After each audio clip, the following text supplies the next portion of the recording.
قناعت کی تعریف ملاحظہ فرمائیے۔ قناعت کا لغوی معنی قسمت پر راضی رہنا ہے، اور صوفیہ کی اصطلاح میں روزمرہ استعمال ہونے والی چیزوں کے نہ ہونے پر بھی راضی رہنا قناعت ہے۔ حضرت محمد بن علی ترمذی رحمۃ اللہ تعالی علیہ فرماتے ہیں، قناعت یہ ہے کہ انسان کی قسمت میں جو رزق لکھا ہے اس پر اس کا نفس راضی رہے۔ اگر تنگ دستی ہونے اور حاجت سے کم ہونے کے باوجود صبر کیا جائے تو اسے بھی قناعت کہتے ہیں۔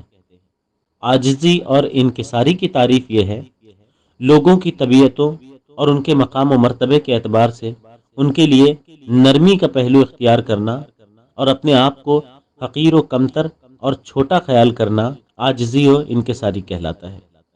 تذکرہ موت کی تعریف یہ ہے، خوف خدا پیدا کرنے، سچی توبہ کرنے، رب عز و جل سے ملاقات کرنے، دنیا سے جان چھوٹنے، قرب الہی کے مراتب پانے، اپنے محبوب آقا صلی اللہ تعالی علیہ وآلہ وسلم کی زیارت حاصل کرنے کے لیے موت کو یاد کرنا تذکرہ موت کہلاتا ہے۔